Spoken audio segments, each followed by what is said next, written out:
네, 우리 엄마는 새엄마입니다. 제 친모는 제가 어렸을 때 돌아가셨거든요. 제가 초등학교 저학년 때쯤 새엄마는 아빠와 결혼을 하게 되었고 그때부터 우리와 같이 살았어요. 우리 가족은 부모님과 오빠 그리고 저 이렇게 4식구입니다. 아니 오빠가 결혼했으니 새언니까지 5식구네요. 우리 엄마는 세상에 이런 분이 다시 없다고 할 정도로 정말 착한 분이세요. 오빠가 초등학교 고학년 때 그리고 제가 초등학교 저학년 때 처음 우리를 만났기에 엄마는 힘이 들 수밖에 없었어요. 오빠는 그냥저냥 무난했는데 문제는 저였어요. 엄마를 참 많이도 힘들게 했거든요. 그런 저로 인해 엄마의 눈에 눈물이 마를 날이 없었는데요. 제가 중학교에 들어가면서 제 반항은 더 심해지게 되었는데 그냥 이유도 없이 엄마를 참 많이 힘들게 했어요. 제가 문제를 일으키고 다니면 뒷수습을 하는 것은 항상 엄마였으니까요. 그때쯤 아빠도 저로 인해 많이 지쳐 있었기 때문에 그냥 포기할 정도였으니까요. 하지만 엄마는 그런 저를 절대 포기하지 않았어요. 제 뒤만 쫄래쫄래 따라다니며 제가 사고친 것을 수습하고 다녔는데 어느 날은 마트에서 물건을 몰래 가지고 나오다가 걸려서 경찰서에 가기도 했는데 엄마가 놀란 채 뛰어와서 해결을 하기도 했어요. 그때 당시에는 왜 그랬는지 모르겠지만 그냥 엄마를 괴롭히고 싶은 생각밖에 없었어요. 그렇게 저는 한동안 계속해서 엄마 속을 썩혔는데요. 그러던 어느 날 집에 들어갔는데 평소 같았으면 배고프지? 라며 엄마가 나와서 반겨줬을 텐데 그날은 엄마가 나와보지도 않았어요. 그 당시 엄마를 미워하긴 했었지만 아무런 반응도 없는 엄마가 이상해서 방문을 살짝 열어봤는데 엄마가 침대에 누워 있었어요. 그런 엄마의 모습을 보며 피곤한가? 하는 생각뿐이었고 문을 닫으려고 했는데 순간 엄마가 끙끙거리는 소리가 들려왔어요. 그때 문득 생각했어요. 어디가 아픈가? 하고 말이죠. 하지만 선뜻 방으로 들어가서 물어볼 용기가 나지 않았던 저는 그냥 방문을 닫고 나와버렸는데요. 그 뒤에도 엄마는 한참 동안을 나오지 않았고 슬슬 걱정이 되기 시작했어요. 어릴 때 친엄마가 병으로 돌아가셨기에 그것에 대한 트라우마도 약간 있었던 것 같아요. 잠시 후 걱정이 된 저는 엄마가 누워있는 방으로 들어갔는데요. 엄마가 식은땀을 흘리며 엄마 라며 중얼거리고 있었어요. 그런 엄마를 제가 깨웠지만 엄마는 희미하게 눈을 뜰 뿐 쉽게 일어나지 못했어요. 그래서 엄마의 이마를 만져봤는데 몸이 불덩이였어요. 깜짝 놀란 제가 아빠에게 전화를 했지만 전화 연결이 되지 않았고 두려움에 벌벌 떨면서 119에 전화를 했어요. 정말 무서웠거든요. 그 순간 별의별 생각이 다 들었어요. 그렇게 잠시 후 119가 도착을 했고 우선 엄마의 상태를 확인하고 엄마를 흔들어 깨웠지만 엄마는 그때까지도 눈을 뜨지 못하고 있었어요. 결국 병원으로 실려간 엄마는 평소 신장이 안 좋았었다는데 스트레스로 인해 잘 먹지도 못하고 몸살 기운도 있었는지 열이 펄펄 났던 거였어요. 엄마는 병원에 입원하게 되었고 잠시 후에 아빠가 병원에 도착했는데 더 늦었으면 큰일 날 뻔했습니다. 지금은 괜찮아졌으니 앞으로도 조심하셔야 합니다. 환자분 스스로 잘 알고 있었을 텐데 건강관리를 너무 소홀히 하셨네요. 그러면서 의사가 저를 바라보며 그래도 따님이 아주 보통이 아니던데요. 엄마를 살려달라며 저에게 어찌나 매달리며 울던지 따님도 많이 놀랐으니 좀 달래주시죠 라고 말을 했어요. 그 말에 아빠가 저에게 다가와서는 우리 딸 걱정 많이 했어? 라고 저에게 물었는데 아빠는 도대체 전화를 왜 안 받아? 엄마 혼자 있다가 잘못됐으면 어쩔 뻔했어.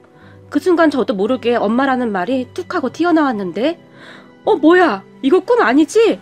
우리 딸이 지금 나한테 엄마라고 한 거지? 언제 깨어났는지 엄마가 벌떡 일어났어요. 엄마 의사가 조심해야 한다잖아. 다 큰 어른이 몸 관리를 이렇게밖에 못해? 제가 엄마에게 짜증을 냈는데 순간 엄마의 눈에서 눈물이 흘러나왔어요. 그리고 엄마가 저를 꼭 안아줬는데 고마워 정말 고마워 우리 딸. 엄마가 제 등을 하염없이 쓰다듬으며 말을 했어요. 고마우면 빨리 나. 이렇게 아프지 말고. 내가 얼마나 놀랐는지 알아? 그런 엄마에게 저도 모르게 툴툴거렸지만 그 말은 제 진심이었어요. 엄마와 저는 그렇게 조금씩 가까워져 갔는데요. 어느 날 엄마에게 엄마 근데 그때 엄마 아파서 누워있었을 때 계속 엄마를 찾던데 외할머니를 찾는 거였어? 제가 물었고 그랬나? 엄마도 가끔은 우리 엄마가 보고 싶을 때가 있거든. 엄마가 웃으며 대답했어요. 그때부터였던 것 같아요. 저는 더 이상 엄마를 힘들게 하지 않기 위해서 노력했고 엄마와 저는 그렇게 정말 둘도 없는 모녀 사이가 되어갔어요. 그 뒤 우리는 정말 잘 지냈는데요. 어느 날 엄마가 진이야, 엄마 딸도 공부하면 잘할 것 같은데 공부 한번 해보자 라며 저를 살살 꼬시기 시작했는데 공부? 공부한 지 오래돼서 될지 모르겠네? 제가 시큰둥하게 말했지만 아니야 엄마 딸인데 너는 뭐든지 다 할 수 있어. 네가 집념이 종강하니? 한번 해보자. 엄마 소원인데 안 들어줄 거야? 너도 알다시피 엄마 형편이 어려워서 공부를 많이 못해서 그게 한이 됐거든. 네가 엄마 한 좀 풀어줘라. 넌 엄마 대신이잖아. 엄마가 울먹이기까지 했어요. 그런 엄마의 말에 제가 공부를 시작했는데 진도가 많이 뒤처져 있었기에 힘들 수밖에 없었는데요. 어느 날 엄마가 어디서 과외 선생님까지 데리고 와서는 우리 딸이 고통머리가 아니거든요. 잘 부탁해요. 라고 말을 하기도 했어요. 우리 집이 그래도 잘 사는 축에 들긴 했으니까 크게 문제될 것도 없었고요. 그렇게 저는 공부를 시작했고 다행히 좋은 과외 선생님을 만나서 성적이 많이 올랐어요. 성적이 올라가니까 공부가 재밌어지더라고요. 우선 학교에서 맨날 말썽만 부리던 제가 많이 바뀌자 선생님들의 시선도 많이 바뀌었고 친구들도 저에게 이것저것 물어보면서 다들 친해지고 싶어 하기도 했어요. 그때부터 저는 정말 본격적으로 열심히 공부를 했던 것 같아요. 제 성적이 오를 때마다 오 세상에 20등이야 20등! 넌 역시 내 딸이야! 엄마가 저를 끌어안고 울먹이기까지 했으니까요. 그런 엄마를 보며 엄마 겨우 20등이야. 누가 알면 1등한 줄 알겠어. 제가 멋쩍어 하며 말을 했지만 무슨 말이야. 20등은 아무나 하는 줄 알아? 요즘 엄마는 밥을 안 먹어도 배가 불러. 엄마는 항상 그랬어요. 항상 모든 것을 저에게 맞추며 뒷바라지를 했어요. 그런 엄마를 보며 저도 욕심이라는 것이 생겼고 꼭 1등이라는 것을 해보고 싶어졌어요. 그럼 우리 엄마가 얼마나 행복해할까 그런 생각이 들었거든요. 그렇게 정말 이를 악물고 공부만 했던 것 같아요. 어느 날은 공부를 하다가 책상에 잠시 엎드려 있었는데 노트 위에 빨간 무엇인가가 뚝뚝 떨어지기도 했어요. 그것을 본 엄마가 진이야 공부도 좋은데 엄마는 네가 아픈 건 정말 싫어. 그러니까 무리는 하지 말자. 너 아프면 엄마도 아프니까 라며 정말 마음 아파했어요. 그러던 어느 날 제가 3등을 했는데 제 성적표를 받아보던 엄마가 언니 내 딸 말이야 이번에 3등을 했잖아. 언니 딸 3등 한 적 있어?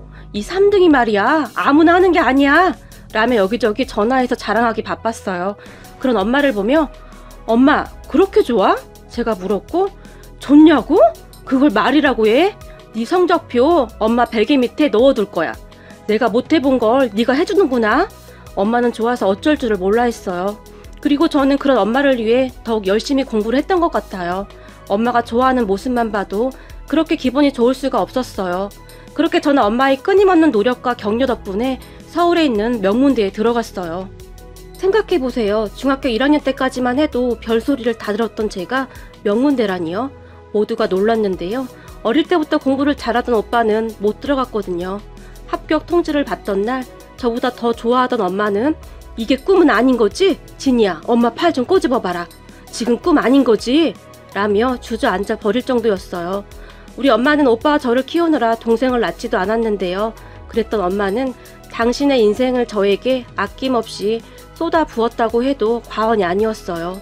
그런 엄마를 보며 저도 정말 열심히 살 수밖에 없었는데요. 엄마에게는 마치 제가 전부인 듯이 그렇게 살았거든요. 엄마와 저는 항상 그렇게 서로의 분신처럼 살아왔어요. 그러던 어느 날 오빠가 결혼할 사람이라며 새언니를 데리고 왔는데 저는 사실 처음부터 새언니가 탐탁지 않았어요. 말투와 행동이 영 못마땅했거든요. 하지만 엄마는 괜히 신의 입짓 하지 말고 잘해줘. 오빠가 좋아하는 사람이잖아. 라며 저를 달랬어요. 그렇게 오빠는 상견례를 하게 되었고 새언니 가족들을 만났는데요. 새언니만큼이나 새언니 엄마도 만만치가 않았어요. 제가 우리 딸을 정말 귀하게 키웠습니다. 손에 물 한 방울 안 묻히고 정말 귀하게 키웠습니다. 잘 모르시겠지만 원래 엄마는 자식이 그저 귀하기만 해서요. 라는 말을 했어요. 그 순간 저는 그 말투가 거슬렸는데요. 잘 모르시겠지만 새언니의 엄마는 분명히 그렇게 말을 했어요. 그 말은 마치 우리 엄마에게 당신은 새엄마여서 잘 모르겠지만 그렇게 들렸거든요. 그 말을 듣고 우리 엄마의 얼굴이 약간 굳어졌는데요. 우리 엄마도 잘 아세요. 우리 엄마도 우리를 정말 귀하디 귀하게 키웠거든요. 저도 모르게 그 말이 툭 하고 튀어나왔는데요. 그런 저를 보던 엄마가 지냐! 라며 저를 나무라기도 했어요. 그래도 눈치가 있었던 것인지 제 말에 새언니 엄마도 그 뒤에는 따로 실수를 하거나 하진 않았어요. 다만 상견례 내내 새언니가 저를 째려봤는데 눈에서 레이저가 나올 것 같았어요. 그렇게 오빠 부부는 결혼을 하게 되었고 새언니는 벌어놓은 것도 얼마 없었고 새언니 집에 돈도 별로 없다며 혼수도 많이 생략했어요. 하지만 우리 부모님은 전세금도 보태줬고 이것저것 정말 많이 신경을 써서 준비해 주셨어요. 물론 새언니는 그러한 것을 전혀 고마워하지도 않았고 당연하다고 생각하는 듯 했고요. 그랬으니 새언니와 저는 사사건건 부딪힐 수밖에 없었는데요. 심지어 새언니는 저에게 피해의식 같은 것도 있는 것 같았어요. 제가 명문대를 졸업하고 직장도 좋았기 때문에 더 그랬던 것 같아요. 새언니는 회사를 다니긴 했지만 그냥 작은 회사였으니까요. 엄마만 아니었다면 진짜 100번도 더 부딪혔을 텐데 그랬다면 엄마가 마음 아파할 것이 뻔했기에 저는 참고 또 참았는데요. 그러던 어느 날 결국 새언니의 행동으로 인해 제가 분노하게 되었어요. 결혼 후 새언니가 임신을 하게 되었고 얼마 후에 조카가 태어났어요. 물론 조카는 정말 예뻤어요. 엄마도 예뻐서 어쩔 줄을 몰라 했어요. 많이 보고 싶어 했지만 시어머니 노릇한다고 할까봐 많이 참는 것 같았어요. 그러던 어느 날 새언니가 출근을 한다며 어머님, 출산휴가 끝나서 저 출근해야 하는데 우리 아들 좀 봐주세요. 엄마에게 물었어요. 그 말에 엄마가 잠시 우물쭈물했는데요. 새언니의 까탈스러운 성격을 잘 알고 있었기에 엄마가 조금 망설이는 것 같았어요. 그런 엄마의 마음을 제가 잘 알았던지라 우리 엄마 몸이 좀 안 좋아요. 애기 보는 건 힘들 것 같아요. 제가 딱 잘라서 말을 했어요. 아니, 다른 시댁에서는 애도 잘 봐준다고 하던데 이래서 새언니가 말을 하려다 멈칫하는 듯 했는데 그 순간 제가 새언니를 노려보며 지금 뭐라고 했어요? 다시 말해봐요. 제가 다그쳤어요. 아니, 제가 틀린 말 한 거 아니잖아요? 이런 경우 다른 시댁은 빨리 자리 잡으라고 바로 도와주겠다고 하거든요? 근데 친자식이 아니라서 손주가 예뻐 보이지 않는 거잖아요? 라는 막말을 했어요. 그럼 언니네 부모님은 친부모님인데 어떻게 그럴 수가 있어요? 그렇게 귀하디 귀하게 키운 친자식이라면서 결혼할 때 맨몸으로 보내는 게 맞는 건가요? 대부분 귀한 자식한테는 그렇지 않죠. 제가 새언니의 눈을 노려보며 말을 했어요. 제 말에 새언니가 몸을 부들부들 떨었는데요. 아가씨, 지금 뭐라고 했어요? 그거야 돈이 없으니까 그런 거잖아요? 우리 엄마도 먹고 싶은 거 안 먹고 사고 싶은 거 안 사면서 모은 돈으로 오빠 전셋집 해준 거예요. 근데 왜 말끝마다 친엄마가 아니라서 그렇다는 단서를 붙이는 거예요? 그렇게 잘난 언니 친부모님이 우리 엄마보다 나을 게 뭐가 있냐고요. 그리고 언니네 엄마한테 봐달라고 하세요. 거기는 친부모님이라 잘 봐주시겠네요. 제가 비꼬듯이 말을 했고 뭐? 뭐라고? 너 말 다 했어? 새언니가 저에게 버럭 소리를 질렀어요. 그래, 말 다 했다. 당신은 막 함부로 말해도 되고 우리가 함부로 하면 안 되는 건가? 뭐가 기분 나쁜 건데? 당신이 먼저 시작한 거잖아. 제가 다시 소리를 질렀는데 엄마가 그런 저를 말렸어요. 하지만 저는 멈추지 않았고 우리 집에서 그렇게 해줬으면 최소한 감사한 마음은 갖고 살아야 하는 거 아니야? 사람이 양심이 없어. 제가 단숨에 말을 해버렸어요. 야, 너 미쳤어? 주변에 물어봐봐. 새 시어머니 있는 집에 누가 결혼하고 싶어 하는지. 내가 어렵게 결혼해준 건데 어디서 감히 꼴값을 떨고 있어? 새언니가 집이 떠내려가라 소리를 질렀는데 갑자기 저에게 달려들어 제 머리채를 잡았어요. 순간 제가 놀라서 야! 하고 소리를 질렀는데 엄마도 놀라서 뜯어 말리려고 했지만 아무리 뜯어 말려도 새언니가 제 머리채를 놓지 않자 엄마도 순간 이성을 잃었는데요. 아유, 이를 어째! 얘! 놔! 놓으라고! 너 내 딸 잘못되면 나도 가만 안 있는다? 엄마가 소리를 질렀지만 새언니는 놓을 생각이 없었고 순간 다급해진 엄마가 잡고 있던 새언니의 팔등을 이빨로 아유, 이걸 어떻게 설명해야 할지. 그 순간 엄마는 한 마리의 성난 하이에나 같았어요. 그 바람에 새언니의 팔등에 처참한 흔적이 남았는데요. 엄마의 이빨 자국이 그대로 남겨져 있었어요. 새언니가 놀라서 손을 놨고 어머님, 지금 뭐 하시는 거예요? 새언니가 엄마에게 소리를 질렀어요. 그러니까 내가 놓으라고 했지 않니? 다시 한 번만 내 딸한테 손만 대봐라 아주 그냥. 엄마가 새언니를 있는 대로 노려봤어요. 그리고 이번에는 제가 새언니의 머리채를 잡고 흔들어댔어요. 저도 지고는 못 사는 성격이라 우라가 치밀어 올랐거든요. 그 바람에 아! 놔! 놓으라고! 너 미쳤어? 새언니의 고함 소리가 들려왔는데 누가 당신 보고 결혼해달래? 집불도 없는 거 다 이해하고 허락했더니 아주 꼴값을 떠는구만. 제가 다시 큰 소리로 말을 해버렸어요. 그렇게 새언니는 머리를 산발하고 귀신 같은 모습으로 나가버렸어요. 그리고 오빠와 대판 싸움을 한 모양인데 저보고 와서 사과를 하지 않으면 이혼을 하겠다고 했다네요. 그런 새언니의 말에 제가 콧방귀도 뀌지 않았는데요. 오빠도 제 성격을 잘 알고 있었기에 저에게 다시 연락하지 않았고 다만 우리 엄마에게 새언니와 각방을 쓰고 있다고만 말을 하더래요. 이혼하겠다고 큰소리 치더니 나가지도 않고 저에게 무릎 꿇고 사과하라는 말만 하고 있더랍니다. 하지만 저는 들은 척도 안 했고 다만 오빠에게 그냥 얼굴 안 보고 살면 그만이니까 우리 집에 오지도 마. 누가 잘못한 건지는 잘 알고 있겠지? 감히 어디서 우리 엄마한테 그런 막말을 해? 라고 말을 했고 오빠는 그저 미안하다고만 했어요. 그리고 얼마 후 안 사둔 어른이 새언니와 함께 우리 집에 쳐들어왔는데요. 들어서자마자 당신이 우리 딸 팔을 이렇게 만들었어? 이거 봐봐. 이빨 자국이 아주 그냥 이거 어떻게 할 거야? 안 사둔 어른이 흥분한 채 물었어요. 그 말에 그쪽 딸이 먼저 우리 딸 머리채를 잡고 놓지 않는 걸 어쩌란 말입니까? 엄마도 지지 않고 따졌어요. 우리 딸? 그래봐야 계모 주제에 뭘 그렇게 유하는 척해? 당신 같은 계모들이 감히 친엄마의 마음을 알기나 해? 안 사둔 어른의 본심이 나오기 시작했는데요. 그 말을 듣던 순간 계모? 그래, 딱 계모다. 내가 계모인데 당신이 보태준 거 있어? 엄마도 흥분을 하기 시작했어요. 우리 딸한테 둘 다 사과해. 당장 안 그러면 나 가만히 안 있을 거야. 당장 사과해. 안 사둔 어른이 빽하고 소리를 질렀어요. 그리고 그 말을 듣던 순간 지랄 연병하고 자빠졌네. 사과? 내가 사과를 왜 해? 당장 꺼져. 엄마도 소리를 질렀는데요. 엄마의 말을 듣던 안 사둔 어른이 소리를 지르며 엄마의 팔을 향해 이빨을 드러내고 맹수처럼 달려들었어요. 당장 내 딸한테 사과하라고 이 개모야. 하지만 엄마도 참지 않고 손을 뻗어 안 사둔 어른의 머리채를 잡았는데요. 그런데 그 순간 안 사둔 어른의 엄청난 비밀이 밝혀지고 말았어요. 엄마가 안 사둔 어른의 머리채를 잡던 그 순간 아니 이게 뭐야? 라며 엄마가 손에 뭔가를 들고 멍이 서 있었는데요.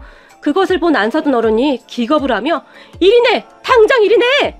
엄마 손에 들고 있던 것을 빼앗기 위해 안간힘을 썼지만 안 사둔 대머리였소? 놀란 엄마의 입에서 그 말이 툭 하고 튀어나왔고 그 말에 제가 안 사둔 어른의 머리를 자세히 봤는데요. 정말로 안 사둔 어른의 정수리 부분이 머리카락 몇 가닥만 보일 뿐 머리가 휑했어요. 엄마 말대로 안 사둔 어른은 대머리였어요. 엄마는 그 모습이 신기했던지 손에 들고 있던 가발과 안 사둔 어른의 머리를 번갈아 가면서 바라보고 있었는데요. 아니 대머리는 남자만 있는 거 아니에요? 나이도 많지 않은데 이게 뭔 일이요? 순간 싸우고 있던 사실도 잊은 것인지 엄마가 걱정스레 묻기까지 했는데요. 그때 엄마의 표정은 정말 걱정이 가득해 보였어요. 그리고 그런 엄마의 말을 듣던 안 사둔 어른이 에이구머니나 이게 웬 개망신이야 라고 소리를 지르더니 엄마 손에 들려있던 가발을 순식간에 빼앗더니 급히 문 쪽으로 걸어갔는데 그런 안 사둔 어른을 보던 우리 엄마가 사돈 가발은 쓰고 가야죠. 그러다 다 소문나겠어요 라고 큰소리로 말을 하고 있었고 엄마 그냥 가면 어떡해. 새언니가 안 사둔 어른을 불렀지만 몰라 이거 사. 너 때문에 이게 웬 개망신이야. 아이고 남사스러운 거. 안 사둔 어른이 울기 직전이었는데요. 그 와중에도 안 사둔 어른이 가발을 억지로 쓰느라 안간힘을 쓰고 있었어요. 그런 안 사둔 어른을 바라만 보던 엄마가 잠깐만요 삐뚤어졌잖소 이렇게 해야지 라며 안 사둔 어른의 가발을 만져주고 있었는데요. 두 분 어느새 싸우던 것도 잊은 것인지 어때요? 이제 됐소? 안 사둔 어른이 엄마에게 다시 묻기까지 했어요. 네 얼추 된 것 같소. 엄마가 대답을 했고 그럼 나는 이만 가보겠소. 안 사둔 어른이 급히 문을 열고 나가버렸어요. 그런 모습을 저는 그저 기가 막힌 듯이 보고 있었는데요. 잠시 후에 새언니도 안 사둔 어른을 따라서 급히 나가버렸어요. 그리고 제가 웃음을 터뜨렸는데요. 엄마 뭐야 왜 남의 가발을 그냥 막 그랬어. 제가 배꼽을 잡고 웃었는데 정말이지 그 상황이 그렇게 웃길 수가 없었거든요. 그런 제 모습을 보던 엄마가 진즉에 가발이라고 했으면 내가 머리채는 안 잡았지. 근데 나이도 많지 않은 양반이 웬 대머리라니? 정수리에 몇 가닥 안 남아있던데 아까 엄마 진짜 깜짝 놀랐잖니? 엄마는 그때까지도 어안이 벙벙한 표정이었는데요. 그렇게 안 사돈 어른과 새언니가 돌아간 지 얼마나 지났을까요? 저기 사돈, 아까는 제가 실수를 좀 했습니다. 갑자기 안 사돈 어른이 우리 엄마에게 저 자세로 전화를 했어요. 아니, 저도 잘한 게 없죠 뭐. 근데 사돈 머리는 대체 왜 그런 겁니까? 엄마도 계속 미안했던지 다시 물었어요. 그게 왜 그런지는 모르겠는데 언제부턴가 계속 머리가 빠지다가 이 모양이 됐지 뭡니까? 사돈, 그래서 말인데요. 이 대머리가 아무한테도 말 못할 제 콤플렉스랍니다. 부탁 좀 드릴게요. 우리 사위랑 박가사돈한테는 비밀로 좀 해주시겠어요? 우리 친척들도 대부분 잘 모른답니다. 그러니 제가 이렇게 부탁 좀 드릴게요. 안사돈 어른은 머리로 인한 굉장한 스트레스를 받았던 것인지 엄마에게 또 빌었다고 했어요. 그런 안사돈 어른에게 알겠습니다. 그럼 이번 일은 어떻게 해야 할까요? 우리 며느리 말입니다. 엄마가 물었다는데요. 이놈의 지집애는 내가 아주 버릇을 단단히 고쳐놓겠습니다. 내일 사돈한테 가서 싹싹 빌라고 할게요. 어디 시어머니한테 버르장머리 없이 내가 아주 홍군형을 내놓겠습니다. 아주 깃방망이를 올려붙이지 그러셨어요. 안사돈 어린 흥분까지 한 채 말을 했다는데요. 그러다가 다시 그런데 사돈, 그게 말이죠. 제 머리는 진짜 비밀로 해주시는 거죠? 안사돈 어른은 그렇게 엄마에게 몇 번을 부탁했는지 모른답니다. 그 뒤에도 안사돈 어른이 일주일에 몇 번씩 엄마에게 전화를 했다는데요. 사돈, 잘 지내시지요? 날씨가 많이 더운데 건강관리 잘 하십시오. 엄마에게 인사를 했다는데요. 그러게요. 이 더운 날씨에 안사돈은 더 힘들겠습니다. 순간 엄마 입에서 그 말이 툭 하고 튀어나왔다는데요. 사돈, 그 말은 안 하기로 했지 않습니까? 비밀 말이에요. 안사돈 어른이 정색까지 하면서 말을 했답니다. 그 걱정은 절대 안 하셔도 됩니다. 절대 아무한테도 말 안 했습니다. 엄마가 큰 목소리로 말을 했어요. 그리고 엄마는 저에게도 입단속을 시켰는데요. 저는 그런 두 분의 모습에 그저 웃음밖에 안 나오더라고요. 참, 그리고 그 뒤 새언니가 우리 엄마에게 무릎 꿇고 사과를 했는데 엄마가 그런 새언니를 보며 너 그거 거의 유전되는 건 알고 있지? 한마디를 툭 하고 던졌는데 네? 아, 네 어머님. 새언니가 기어 들어가는 목소리로 대답을 했는데요. 엄마가 새언니를 보며 내가 보니 너도 그럴 날이 얼마 안 남았다. 하지만 설령 그렇게 된다고 해도 나는 항상 네 편이 되어주마. 그러니까 너도 항상 조심하거라.